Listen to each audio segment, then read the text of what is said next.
Hey guys, and welcome back to another episode of Talkin' Town. My name's Adam, and I'm joined today by my constant co-host Steven. How are you doing, Steven? I'm doing pretty well. Monday's over, so Mm-hmm. you know, I see only up we from here, right? exactly. Well, yeah, actually, I see we both showed up with our Star Wars shirts today, so it's a good day to, be a Star Wars player. Yeah, it worked out great. Yeah. Well, as we've said in the last two episodes, it has been the warm up and now the final release of all of Jump to Lightspeed. So far, have you been overwhelmed, excited? Are you like just ready to start exploring the card pool? What are you feeling? I would say like that week before and kind of week of pre-release, I felt a little overwhelmed with the set. I think as of this point, I think things have settled a fair bit. So you know, just easier time figuring out what you can expect, tendency of just certain decks, and that this is kind of the new cards that you're going to see.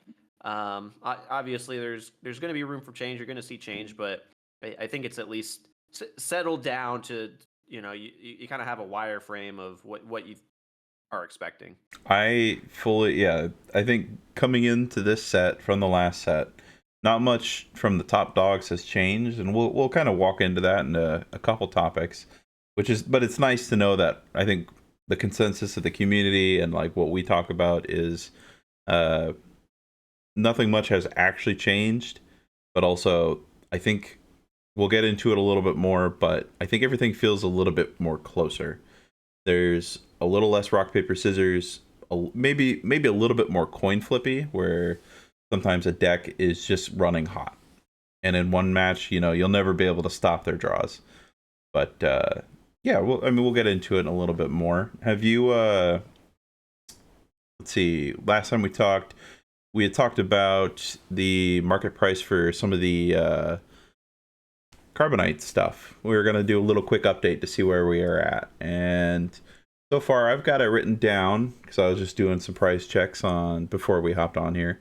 Individual packs are still showing at $25, which is basically their retail price. Carbonite boxes, the TCG player low is sitting at $273, and a carbonite case is actually about $50 down from where we discussed last time. Now, any immediate thoughts about this? Any concerns? I don't know that I really have concerns as of yet. I think again we're gaining more and more information, uh, and it sounds like the the the overall amount of product for carbonite is actually ended up being a little bit higher than I think we thought there was going to be. Mm-hmm. So the fear of there being supply issues or not being able to get your boxes, that fear I guess has kind of disappeared. Mm-hmm. So even though it is in limited printing, I think it's just I think. everything Oh, settled down, and so yeah, people are uh, not worried about having to get it. that's fair. I like they're not missing out on the FOMO, is what you're saying. Like, Right. I think the FOMO has kind of died down a little bit, mm-hmm. and people have settled down because after maybe a week or maybe two, you kind of also start to see the demand for what we're actually getting out of these boxes, and it seems like the demand isn't necessarily uh, following up to the actual hype. Not to say that the cards are you know uh, bad or anything, I or yeah, I it's don't think just slower. the product is not the Yeah. problem. The No. problem right now feels like I guess maybe the quality of the card is. I mean, it's something we've dealt with in Star Wars since like Spark of Rebellion was almost mostly hits. It was like two-thirds your vigilances, your cunnings. I mean, even your command and aggressions were okay, but like your bang for your buck, Spark of Rebellion was always the premier set, and this set is leading up to be the same. I just think that the your hit ratio is so high with a carbonite pack sometimes that it might dilute the pool for a little while. But also, we're still only one weekend, and we got a lot to learn. Being this the first collector's pack that the this game has seen so far. Right. And I think right now the big uh, highlight of it is I think it truly is following its namesake, right? It is a Mm-hmm. collector's box, and I feel like the average player, the average competitive player, isn't like, oh, I need to get these prestige cards or this alt art. Um, they're perfectly happy with a regular copy or a Yeah, hyperspace. So as long as it's playable, basically. Right. I think that's where it's just like the hype has kind of died down because everyone really liked the Carbonites because one, you've maybe a higher drop rate of some of these cards, Mm-hmm. and you're also getting at worst a hyperspace copy. And so Yeah, initially that seems very appealing, and now that you've kind of opened your stuff, you kind of know what you have. It's a great first step to lock down what you want, yeah. and maybe get a few of these extra I, uh pretty cards that you want, and but you don't necessarily want it for its sitting value, I guess, anymore. exactly. I think that this set more than the last two, and possibly set one, but set one was obviously by itself.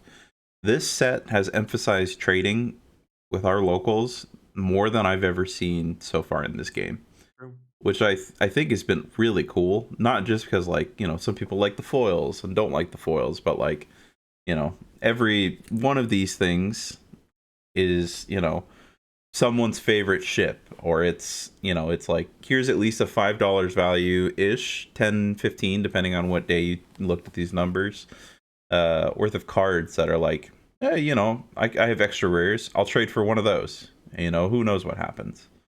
But and and and I think it's helped for that element of the game because they've increased the number of rares, they've increased the number of mm-hmm, legendaries, and even when you're buying, a case or something, which is what a lot of I don't want to say your average player, but your yeah, very uh, involved player that's yeah, financially able to, they still need a fair bit of stuff, it feels like, um, that then gives them something that they can trade away that a lot of mm-hmm, people are still missing, but still help them just accrue or what they missed out on, whether that's just onesie or twosie stuff. And I feel like in some of the other sets it was just, I just need some legendaries and that's it. yeah. Like that's kind of what I did right before we hopped on here. Was I spent, I mean, I got my Sunday hobby time in that I always care about. We played some games. I did a ton of trading. And then I went through my list, and it was maybe 15 rares that I was missing, and I just kind of hopped on TCG Player to close that out, so I just don't have to think about it anymore. But the rest of it's like, all right, cool. I've opened, I think I'm counting now 6 or 7 Carbonite packs, and my binder is full of hyperspaces that in previous sets never would have been this way. You only get one, maybe a pack, and in regards to this, 6 or 5 per pack is crazy. But Yeah, I think that's just one of the benefits of, I think Carbonite helps you lean into a little bit more of a balance, right? mhm, Because at least locally, a lot of it was you would buy a case, and I feel like a lot of people now are all, have reduced down to, I'm gonna get my 3 boxes because I want my your common, play set uncommon of play set. commons and uncommons, and then you get the Carbonite because that's gonna help fill in some of the a little bit more of the chase stuff that you want, uh, like you know, fill in hyperspaces a little bit more effectively than getting another 3 boxes, Yeah. uh, and it also still leaves that element of, ooh, I could get a hmm goodie, right? Yeah. If you're paying $600 almost ish for both products, you could buy 3 boxes and a Carbonite box, or you could buy 6 boxes. You just got to sway that. Obviously, numbers are different depending on what platform you're buying on, and your local game stores and all that. But yeah, it's I think we'll But continue. usually you'll get more of what Yes. you want rather than excess that And you no if you longer need. don't, the odds of pulling something more valuable still out of the carbonite box means, like we said earlier, to the trading discussion, it's like I've got, you know, I maybe let's just say I pulled six. I actually have pulled five devs this set. I've traded a few of them, and it's like I didn't need two extras, and I think three of those came out of carbonite packs. So I got pretty lucky with it, but you know, each mileage may vary for sure. But we'll jump into this next one. Basically, we had a big shakeup kind of happen. Was it last week? It was last week. Near the end of the last week, that I've heard both sides say why this could be good and why this could be bad. I'll just kind of start with my background because I know I've discussed it before, but I used to be a Pokemon player. I've played Pokemon, I mean, on and off for almost 14, 15 years now. The When I started playing Pokemon was a best of one, and a best of one in a format where basically, you know, you could lose the game turn one, and it wasn't based upon a whole lot of skill sometimes. And Pokemon recognized that this was a problem for their tournament structure for people to come out and play, to show up and travel like 10 hours and lose two matches in a row where, it's a best of one, and uh, you just get, instantly knocked out of the game. We called it a donk, is what it was. I don't know if that's how some referred to in your games, but basically, they restructured into a best of three at, I don't remember what point. It's been so long that I'm just so used to it now. Uh, and why this matters is that this is what Star Wars is obviously has started since it's began about a year now, with the weekly play and the organized play programs in place and tournament structure. Now, we were given tiebreakers. I don't know. It wasn't at the very beginning of the game, was it? Uh, Tiebreakers for SWU. Yeah. Was It I was think it was set immediately two, in right? the release of their comprehensive rules, Mm-hmm. which, to my knowledge, existed shortly after set one was released. I think it was about midway through set one that we got comprehensive rules. I remember Shadows of the Galaxy. They, when it had just announced or just released, they said no more to giving your opponent the deck list, and now that's only a top cut thing, if I'm not mistaken now. But Yes. okay, that's good then. But in regards to, I guess the primary way to play is, Star Wars is a best of three. Now you're played at 55 minutes in a regular Swiss round, and then if I'm not mistaken, it's 75 for top cut. Okay. Um, a best of three in 55 is very doable, as long as the both players are actionably taking, not overly large amounts of time.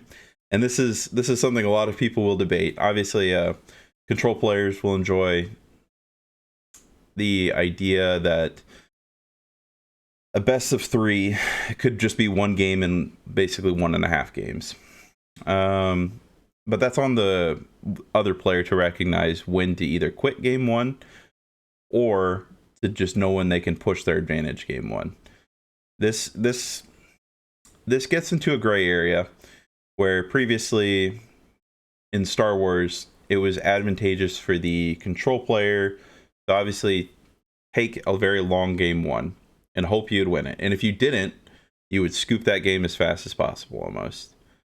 You'd go to your second and hope to win that with a sideboard in, and then game three, you'd either hope to close it out or both players would be given a double loss.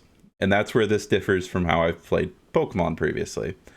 Do you have any experience with any kind of double loss mechanics before this game, Steven? I hadn't had any experience with double loss. This was the first game where I had to worry about it. Every game that I had played prior had some kind of tiebreaker or tie uh, element to Mm-hmm. account for it and give you points benefiting you as opposed to a loss. And what games were those? Yu-Gi-Oh was Okay. the only one. Oh, that's fair. Was winning in Yu-Gi-Oh count as 3 points? A tie is one, and a loss is just zero. Yeah, correct. Oh, So okay. Yu-Gi-Oh also best of three. Winning the match was 3 points. A tie was one, Okay. and then 0 points for a loss. No, that's awesome. I'm glad to hear that. I had some locals explain that also. This is a similar system they run in Magic. So I'm glad to hear it's a universal thing from each game. Um, I've had gripes with the double loss basically since I'd learned about how this game plays. Obviously, it doesn't happen very often, but it nets into a, a very bad player experience, in my opinion.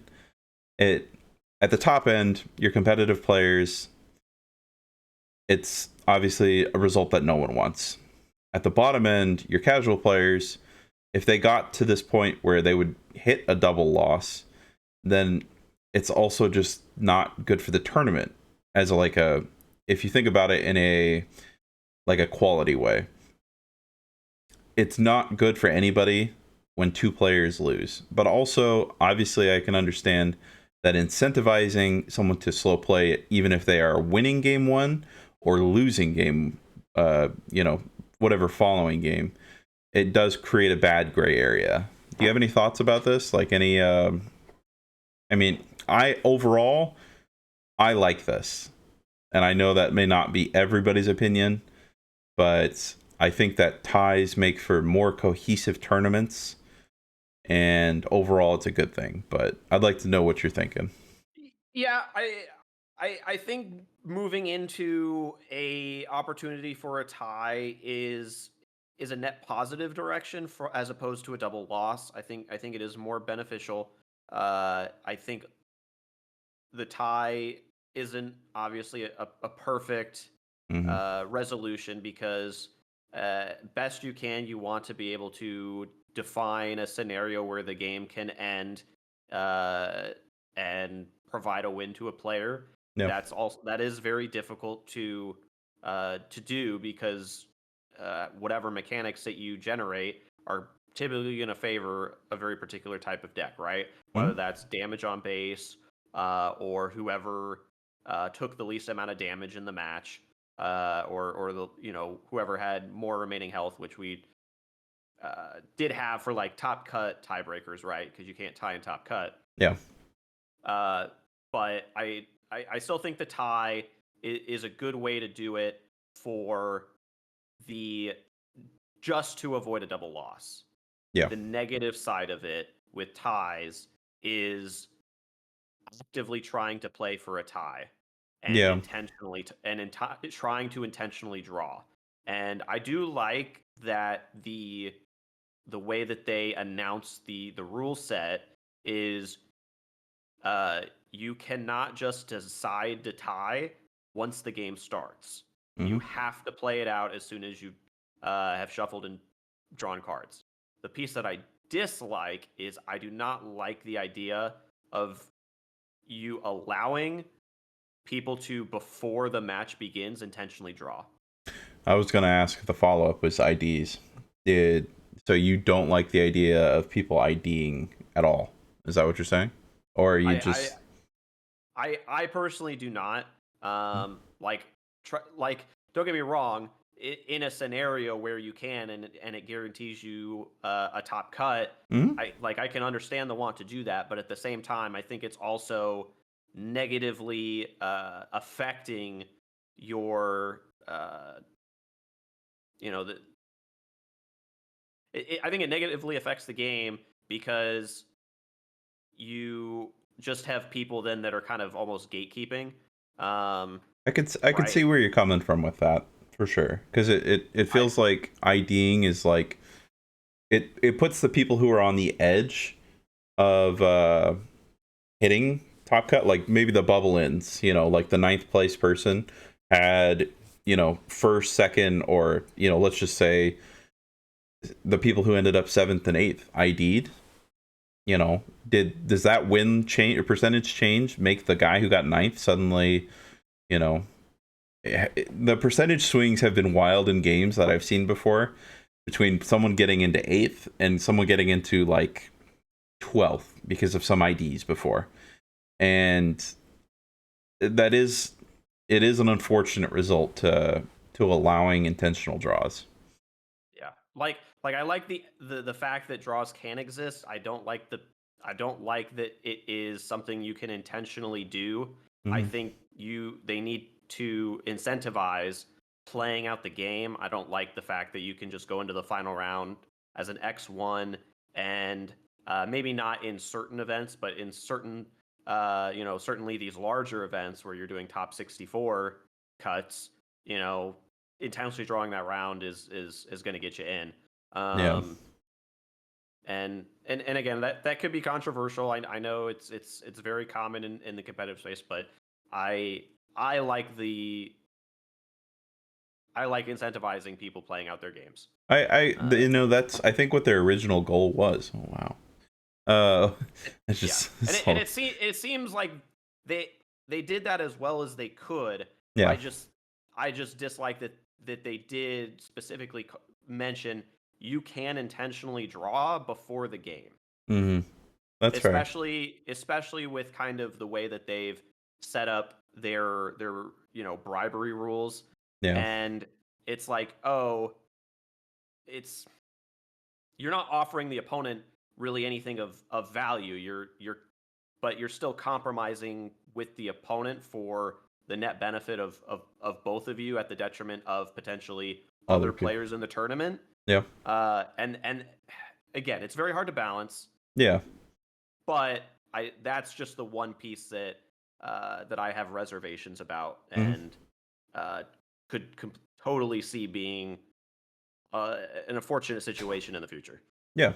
You know, I there's never been a good experience where someone bubbles, no matter what the tournament True. structure, you know, and I'm not obviously advocating for one or the other with this, but bubbling is enjoyable. Like there's no good way about it. Yeah. I squeaked into 8th at a recent showdown based upon the second tiebreaker in results to what was going on. I got very lucky. It wasn't something I planned on doing. I thought I was just going to be going home. Uh, in the regards to like bigger tournaments, we're having to go X1, and regards to things like, you know, let's say someone's, I don't know, 7-2, and wow, look at that. All right, he sat down. uh, he someone's 7-1 or 7-1. They're automatically into day two. Is in regards to most things, because I know X and 2 might be the cutoff. We got to figure out what the point cutoff is depending on the player count of the tournament too. But ties in those regards, or IDs, sorry. Um, I'm not opposed to them only because sometimes when a player, if especially if you're not playing anything for day two, so how it's functioning right now, at least as far as I'm aware, is that for things like the sectors and planetary qualifiers, is that you just have to have a record to go into day two. You're not gathering points, is what I'm understanding. But maybe I haven't read fully into that. So, like, if I'm 7-2, is there or 7-0? Is there's not really a point to continue to play out unless I want to be top of the standing to hope continue facing someone lower. But if I decide to tank from there, or but that's not how that works. I'm going to still be playing other 7-0s or 7-2s going into the next day. So I I don't know.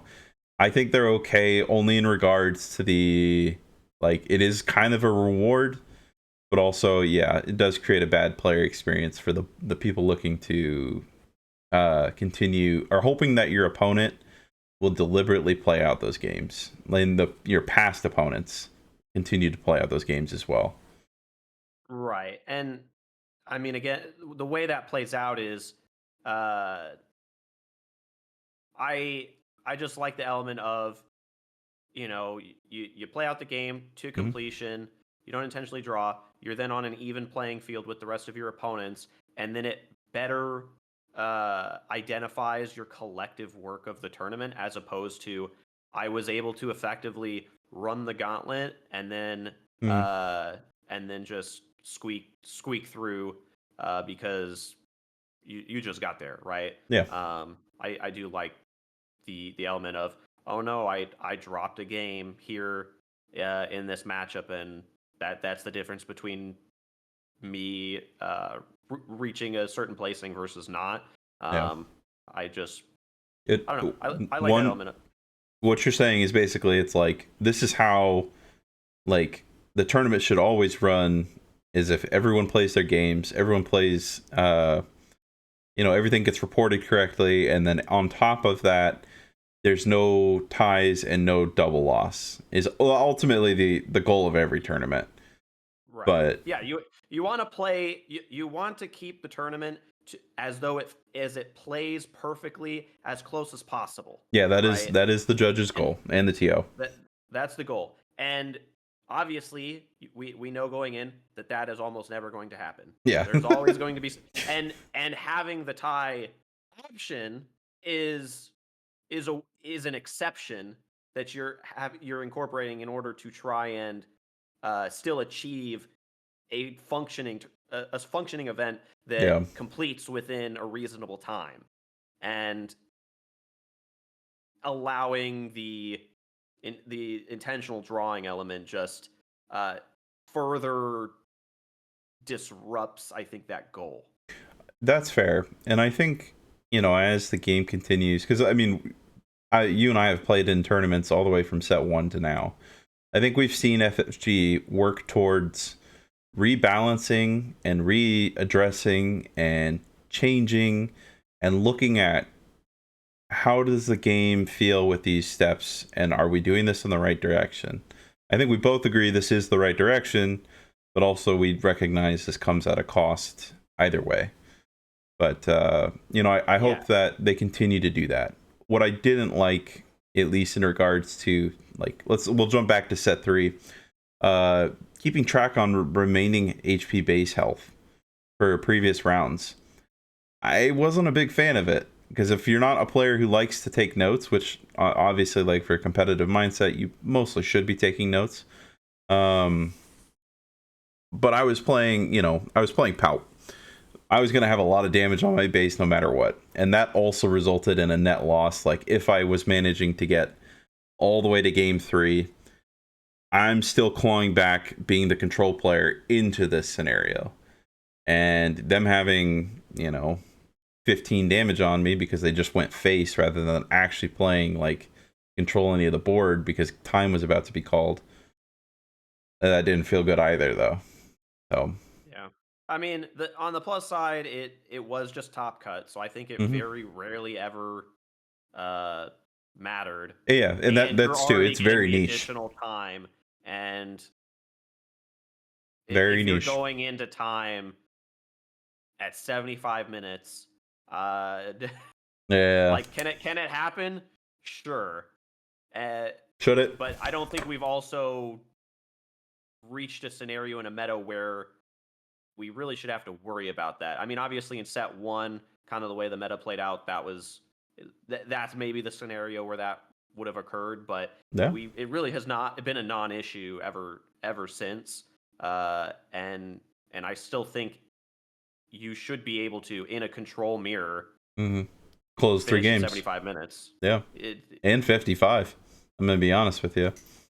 uh, I control. 55, I think you can as well, but I do think that 55 is very it's kind of a line where yes you can, but like if both players in a complicated matchup are actually taking every 3 turns a good deal of time to think about their play, Yeah. Then that then I game. can understand. Yeah. So I'm like 60, even 65 minutes I think is probably plenty. 75 is just to play it safe.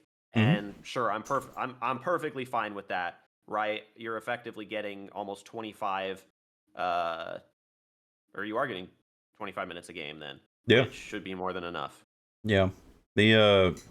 The control v control at 55 minutes is basically just two aggro players, unless the at that point you're doing the same thing, but also the person who wins the first game is not incentivized under a tie system to play the second game fast. But yeah, And that's the nice thing about doing the 75 minutes. The yeah, player cannot uh, slow play at that point. But then you also run into the scenario of, well, game three, time's called. What's the resolution? yeah. And I mean, honestly, is it still the most damage on base or what? I forget. I know they changed that rule a couple of times. Is that You still know what it what? is? Or? It's gonna pop up for the first time on a stream somewhere, and we'll learn. But honestly, I don't know. I don't know if they changed how that comes down to the deciding. Uh, I didn't do a full brief scan over of the document they released on Friday, but the tie system alone was just enough for me to be like, all right, I'm happy with the direction they're moving. So, Yep, I'd say it overall it's a net positive. mhm. Double lossing is just not enjoyable, and I mean I did like the element of, oh, I double lost early in a tournament. It's obviously better to just give your opponent the win than to actually double loss, but then you're playing a situation of who's playing chicken first. Yeah, Uh, if you're actually trying to play for recovery and running the gauntlet. So I think I think it was a cool little thing that came out of the situation, but I don't think it was fun for anyone's tournament experience. yeah, I would agree with that part. Uh, like you said, it was so niche when some of these things popped up, and some of the time no one knew the answer to some of these things. Like, how do we resolve this? What's the third tiebreaker? What's the what goes on from here? But this is what happens. This is what FFG is referred to as season zero, and I'm glad they're ironing things out, as we go. Um, Something we did bring up with this topic though was control, and why is that important? Is basically it doesn't exist right now. uh, what I'm describing here as a disturbance in the meta is that we're kind of at a standstill with. I don't think I've played against a leader that deploys on 7 this set. And I know it's only a weekend, but all of my testing, including various other sources, has basically said this is not a viable way to play the game right now. And we are kind of gridlocked into. I know some of the other content creators have referred to Han Yellow as basically a control deck, which when you kind of put the lens on it that way, it's like, all right, they're right, but I don't like it.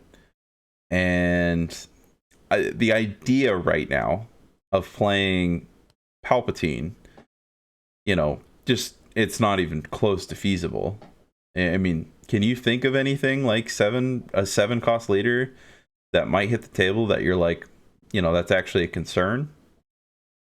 That a 7-drop leader that's a concern. I Yeah. mean, not one that I can think of. I mean, the only 7-drop leader that I can think of that's maybe a concern that I could see is Vader. But I mean, Hmm. it's a concern in the sense of, yeah, if it's drops on the table and I don't win that turn, it's a concern. But Yeah. at the start of the game, if I'm against Vader, I'm like, This is okay, easy. cool, Yeah. cool, I'll kill you real quick. Yeah. Let me kill you on So resource, 5. 5 or 6, yeah. Oh my. The only leader that I feel is, you can still play that deploys on 7 is probably Yoda, and Yeah. I don't even really consider that one that I'm afraid of either.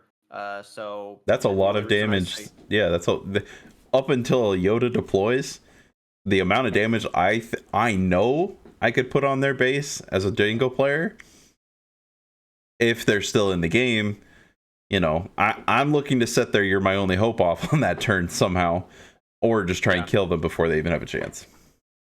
Yeah, exactly. And the only other reason with Yoda is not so much the leader, but I mean, sure, it comes out and it has restore, so you can stabilize. But I mean, it's got Mm, other restore elements too. So yeah, if they've got enough removal to not have over 15 damage on their base, uh, yeah. then they're fine. But if He's a you're stabilizer, a kill spell, and just a mountain of a unit to deal with. Yeah. So like I could definitely see that. There then we'll take a step further down.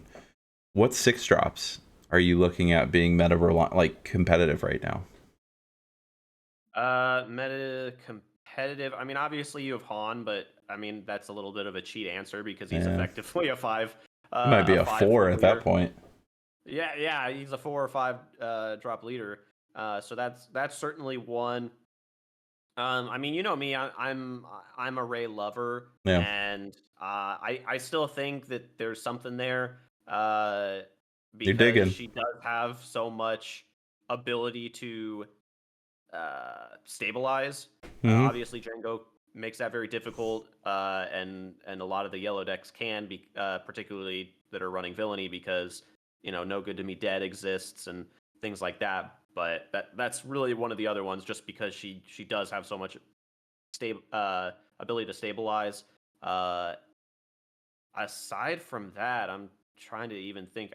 Maybe Luke, I guess, new Luke, um, I because that The other one I can think of or off the top of my head is I mean Thrawn exists, but I'm not gonna say Thrawn is like we've got a list here basically of it's Han Yellow.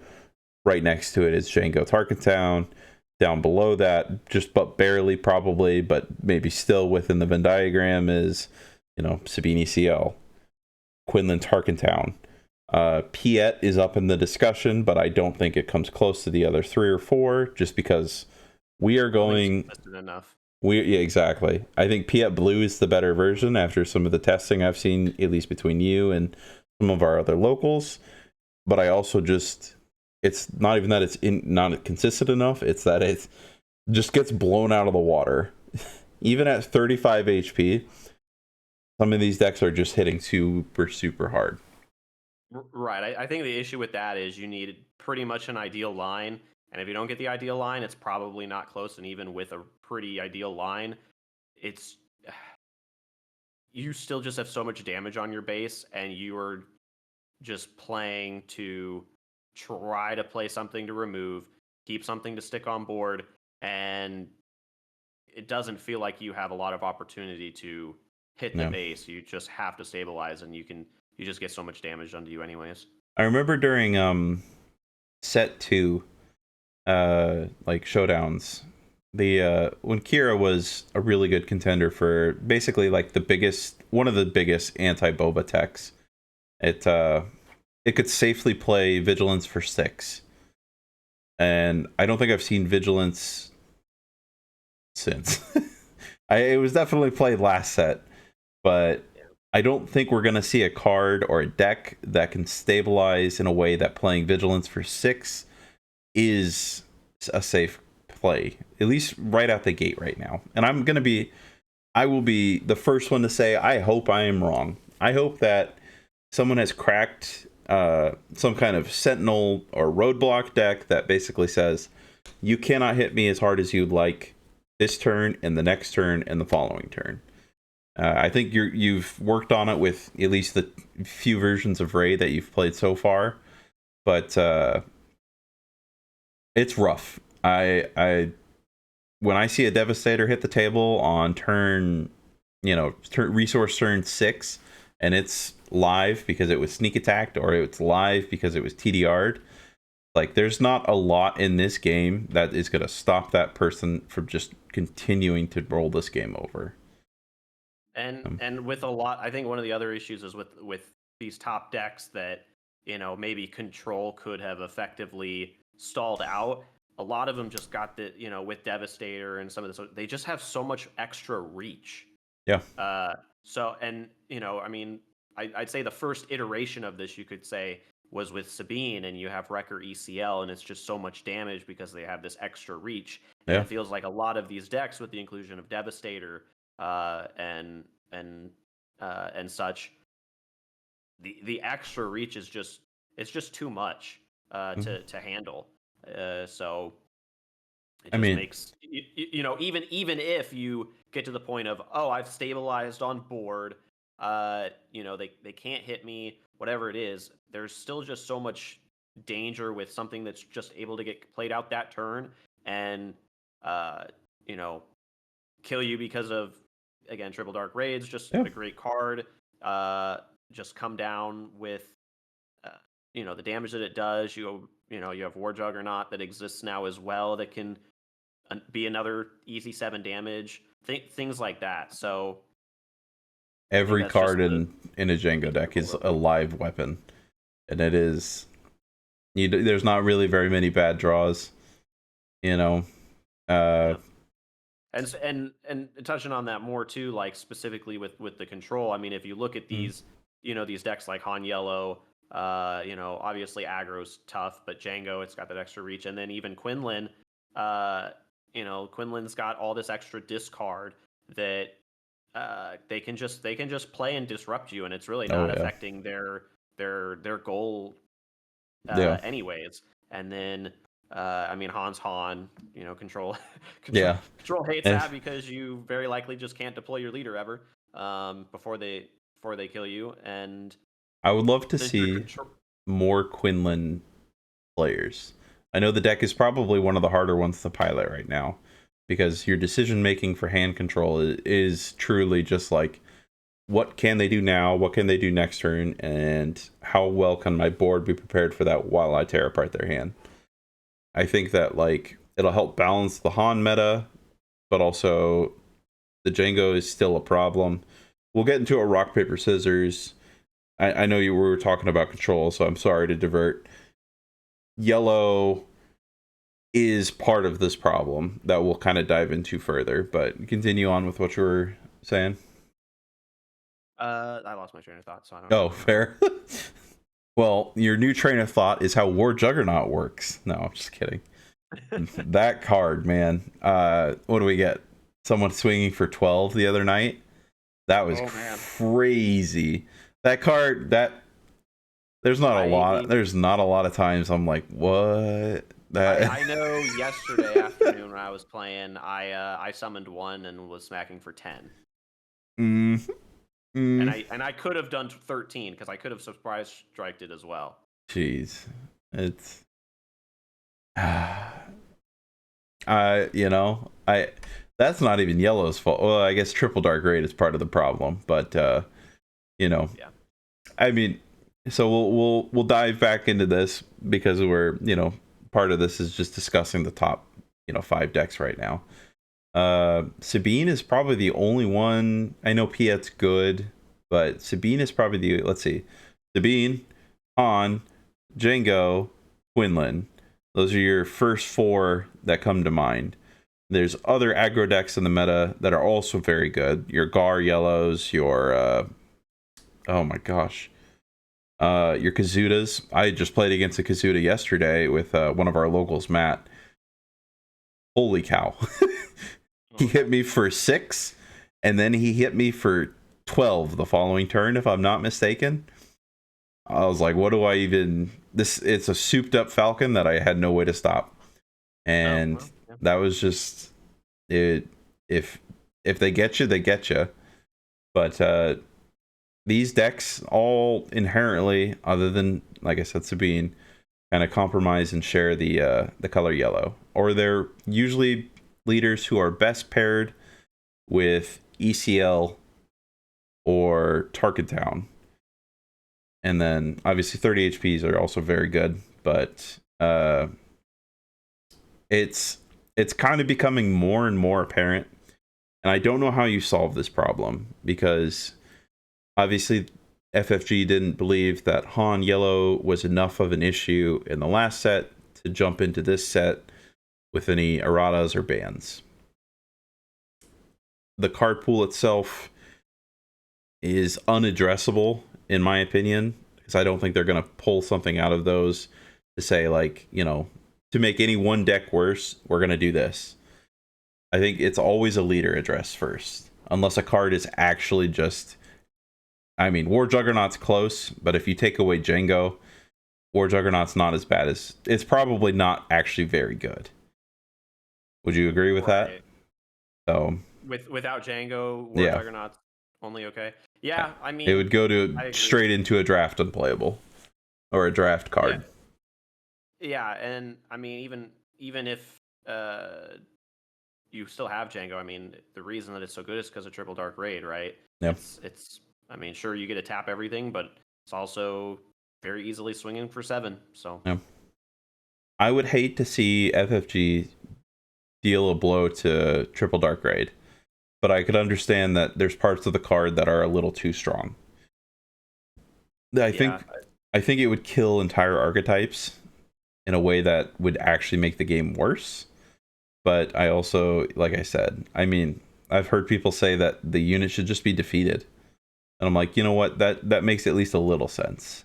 But as yeah, of right now, this is look at the top 7, play something for 5 less, anything.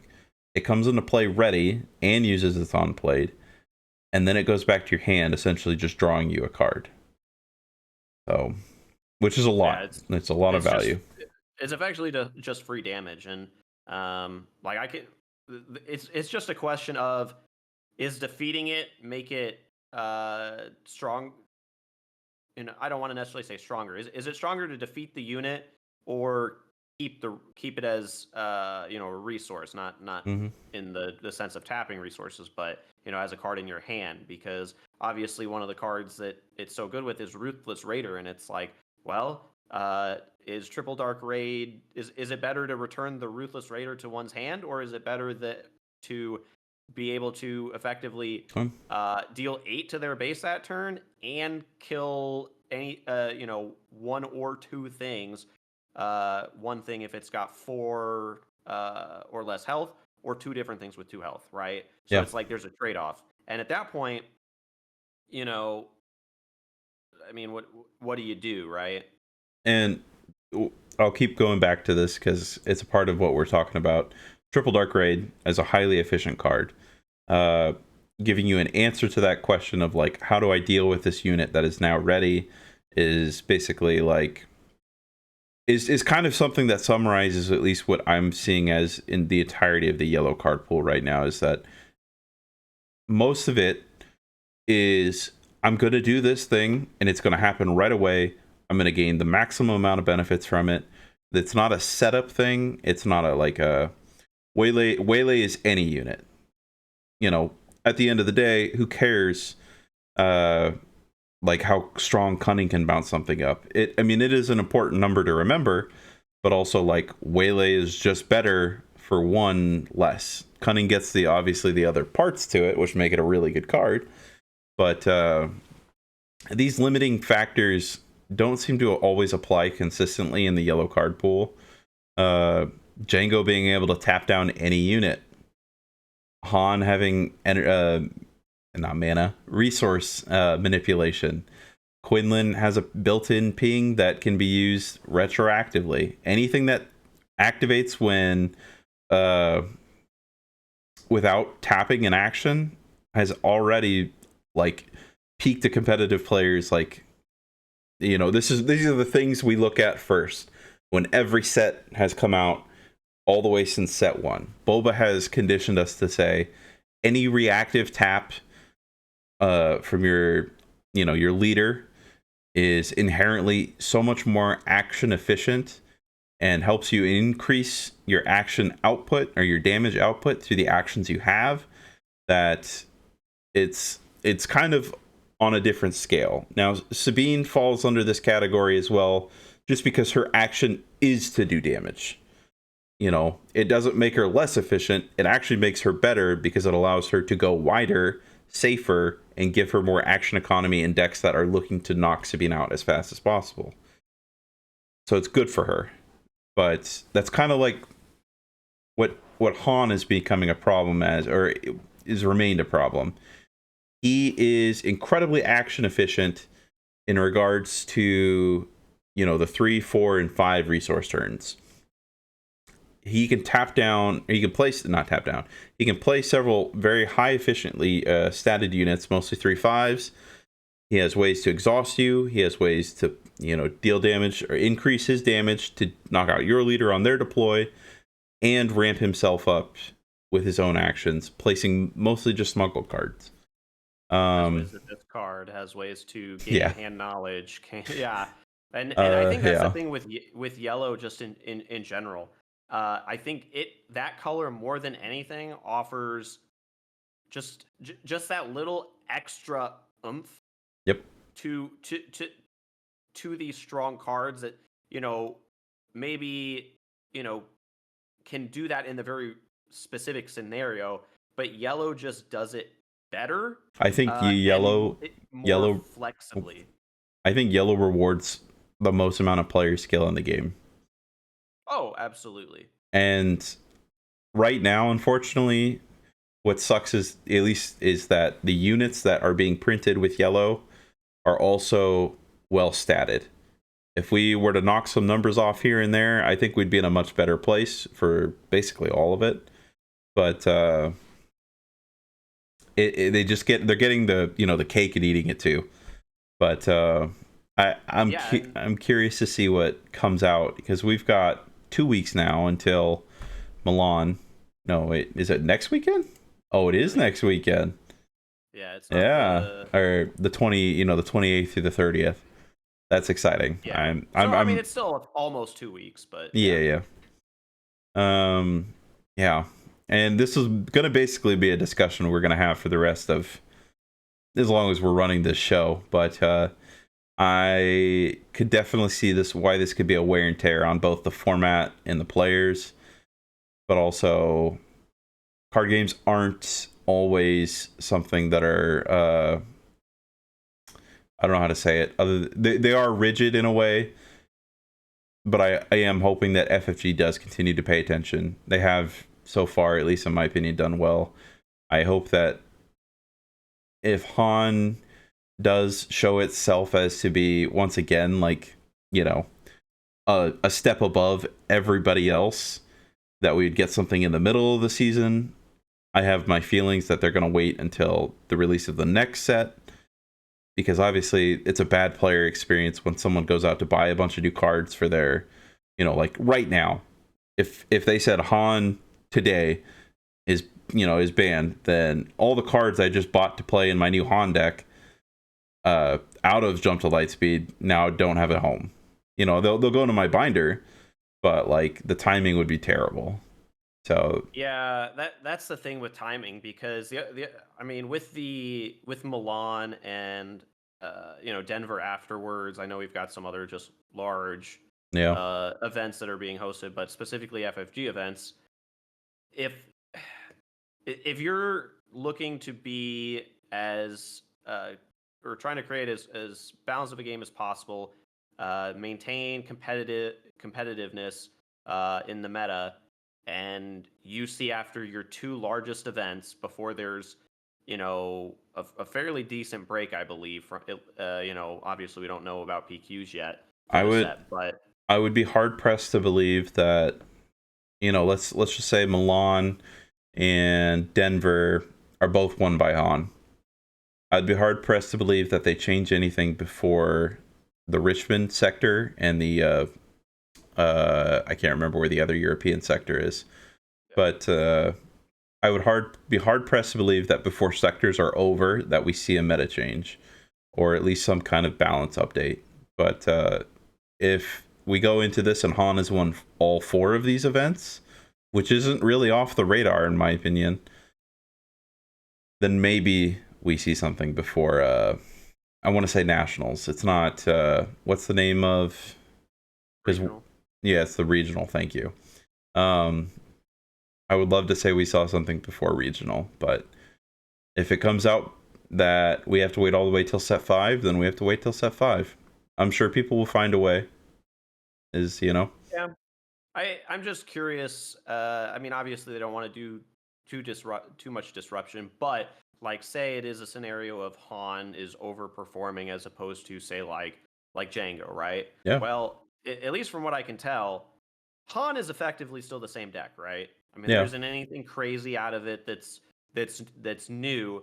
And I think if Han's the one that is kind of exploding, I feel like they'd be more comfortable almost to address that. Now, if you have yeah. Django that comes out and just dominates, because it really kind of It was like gained a strong, lot then it this died set. down, and then Yeah, uh and then kind of came back to prominence towards the end of the set. Yeah. But you also got a significant change in the deck with the new set. So I feel like if that's overperforming, they're less likely to address that than they would be if Han just stays the top dog.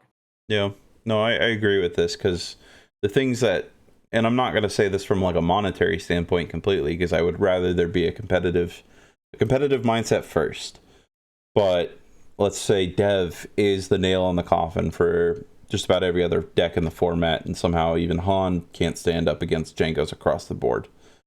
Then Django getting banned, it loses the player 10 cents, but also that's $60 and 10 cents because they bought a playset of devs to play with Django. But again, I would hope that the competitive mindset comes first. I also understand that they need to make sure they aren't pulling the trigger so fast that it makes players frustrated, which, sometimes that's just going to happen.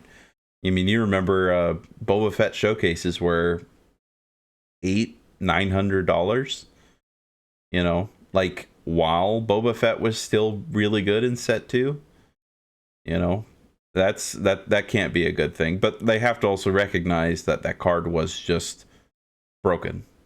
It like undoubtedly over well statted, and his ability was too good. Yeah. Did you have anything else you wanted to talk about with like kind of how you feel about the meta right now?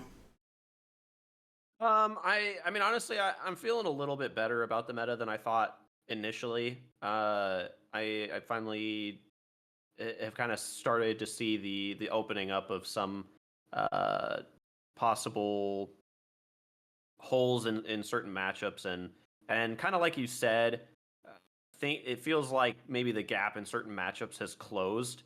Yeah. So, going into the set, you're like, oh, well, I mean, this deck has been beating this deck, since last set, or whatever it may be. And then all of a sudden you're like, oh, I'm actually seeing the opening here Mm-hmm. for this. So I'm much more looking forward to how things play out, because I think like a week ago I was just so down on like Django, and Django, thinking it's Django, gonna be Django. thinking it's gonna be 50-60% of the field, and Yeah. it's all you're gonna see, because I felt like Han really was struggling into it, but I think I finally see where your opportunities there are. I think Quinlan's kind of coming out, and I still think Oh. it's a tough matchup, but you've got good tools for making the Django's life or the Han's life a lot more difficult. And I think, as you mentioned, you run into these scenarios where you just open a certain way, and You just the you game is just flipped, and yeah, you just can't do a whole lot, no. right? You just, even in a situation where one deck is probably favored, but even if the favored deck opens well, and then the unfavored deck just opens exactly the line that they need, then it just Yeah. is too much. I think games are close out coin flips now as well. And but I also feel like the game isn't over every single time about, I mean, there's games that I've claimed on turn 1 with no units that I've still come back to win. But maybe that's just the power of Django, which is most of what I've been playing, which I could definitely see why that could be a problem. But also the it's on a knife's edge right now.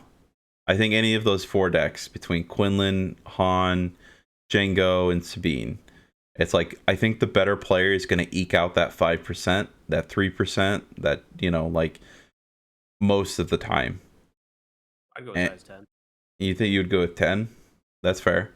I think that, so there's the mindset that aggro is usually a skillless deck. And if you believe that going into this format where we're at right now, it's going to be a struggle because these 4 decks are aggro. They are controlling. They are going wide. They are ping damage, they'll do everything. If not one of them, you have to think about the other three. You cannot pick one and hope to dodge the others. I could see those 4 decks making up 80% of any high level tournament. And I think I also sorry. oh, go ahead. No, go ahead.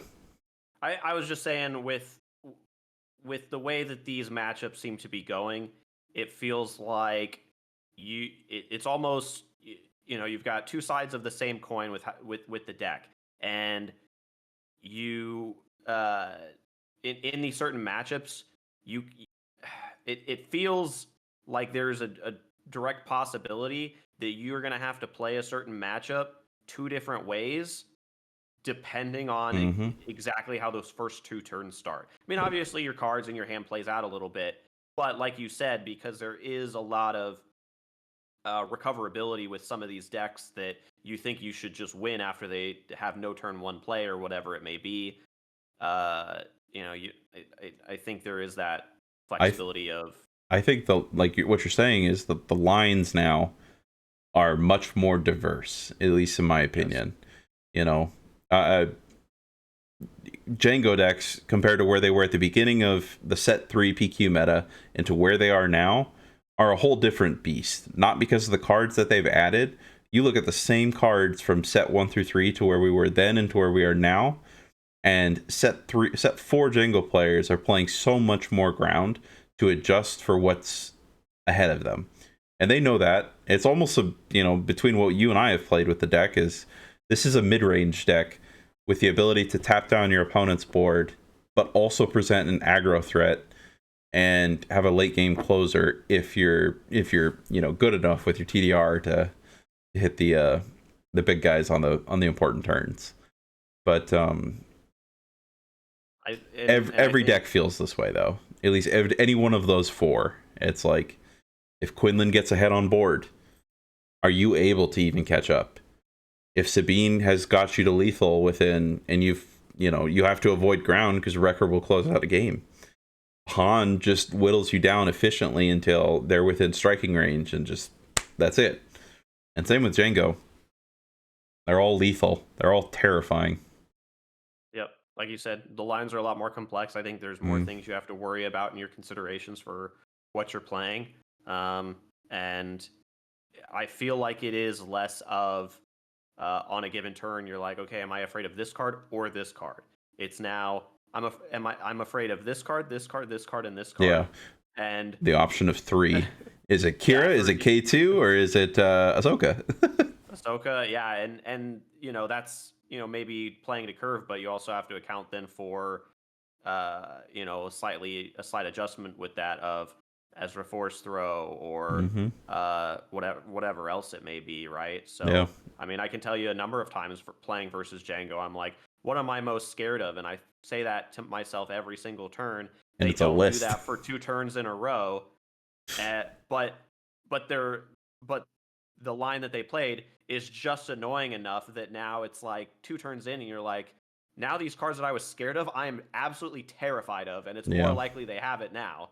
Um, and it's in the shape of an IG 2000 ship flying like this at you. yeah, exactly. So, What a silly yeah, card. definitely more complex lines. I feel like again before I think it was one or this card or that card. You had to choose between two cards a lot of the time, and play around whichever one you don't care about Yeah, or whichever one you do care about the most. But now I think you just have to worry about a lot more cards, a lot more and lines. I this is a I think a net positive because this is Yes. again this is going to be the smallest the game's ever going to be at. This is your card pool base moving on for the rest of forever. And I think the like I said, the player skill will now increase your win percentage so much more. Even if it feels coin flippy, the this is a percentage. Every card game is a percent. You're never going to win 100% of your games. Even the players that, do incredibly well, they're just a consistency machine. That's all. Consistency machine. All I mean, luck plays a Yeah. factor. I know Oh you yeah, can yeah. mitigate a lot of it with skill, but you know, it sometimes it is just Yeah. if they have it, they have it. Can't do anything about it. Yeah. But if you can get yourself in a scenario like that every single time, or if you can plan around knowing that they might have it the next turn, then that's what you'll develop in the right direction at least. Yeah. Um, but we ran that one on for a while. So we got a little bit of a shorter topic just to kind of close out the episode for you guys. I wanted to do just a huge shout out to everybody who has basically, came up to Steven and I and basically said that the content has been something that they've really appreciated. We have been constantly working and thinking of different ideas and things to try moving forward. This video is going to go out on Wednesday. On Monday, I posted a video for I ripped a Carpenite pack open just to see what we got, and I hit I think it showed a picture of it, a non-foil Profundity. So just to kind of give back. Prestige Profundity, thank you. It does actually look really nice. I like the blue on this thing. Just as a kind of give back for, all the nice things and the wonderful things you guys have said and told us that, you've enjoyed about what we're doing. This is up for giveaway. What we're going to do is I'm going to just have you type talkin' just as it is spelled on the episode, or, to the best of your ability, I guess, down in the comments below, just so we know who is here and who's kind of checking in. And, we appreciate all of you guys. I can't tell you how many times at locals, someone's been like, "Hey, it was a really good episode. What are you guys doing next?" And I'm like, you know what? We're figuring that out as we go. How do you feel? Yeah, it's always nice to hear that something that you're putting your time into is appreciated, and it just makes it more meaningful when someone else is enjoying it as well. So I mean, obviously, I know this is fun for both of us. Oh, I have a for blast every week. Yeah, exactly. It's always enjoyable, but it makes it all the more enjoyable when someone else tells you that they're taking in what you're doing and appreciating it. So Yeah, just makes it all the more better. Just to notify for the closeout for that giveaway, what I'll do is on Friday at 5 p.m. Central Standard, which is what we live in, I'll just kind of send an announcement and on the channel, and we'll figure out where it gets to go to. But yeah, continue. Please let us know what you guys think. We are always open to any feedback. And actually, another big shout out I'm going to give out right now. Hopefully coming into the next episodes, one of our locals named Jason, has at least a background in audio engineering, and he was super awesome to let me know that like there's some extremely easy things that I could do to make the quality of our episodes even better, which is kind of something I'm working on in several different regards, kind of in my free time when I'm not doing this. And he has been super great. I hope to continue to get to learn more from him. I'm going to try and at least have episode 5 once we get to recording that, and a little bit more audio balance. But so far we're making upgrades. Steven's mic's gotten an upgrade today, and we'll see what the future holds. But do you have any last comments, concerns, questions, Steven? I guess the last piece, I forget if you touched down, it was again, just provide us any feedback, whether that's constructive criticism or feedback of what you'd like to see, whether that's, I know he mentioned he opened a pack on Monday this week and posted that. If you want to see more of that, if you want to see, more in-depth, competitive, yeah, do you want shorter form content, long form content? Do you want shorter content? We're down to try. Or even like online games, in-person games. Yeah. Just anything you'd like to see. Well, not saying we'll be able to hop on it right away, but obviously do our best to get something working.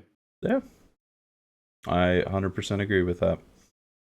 All right. Well, we'll send you guys off, and thank you for sticking around. If you've made it this far, like I said, like talking down in the comments below, and if you haven't already, like, comment, and subscribe, please. Uh, in the meantime, take it easy. Y'all have a good one. Everybody.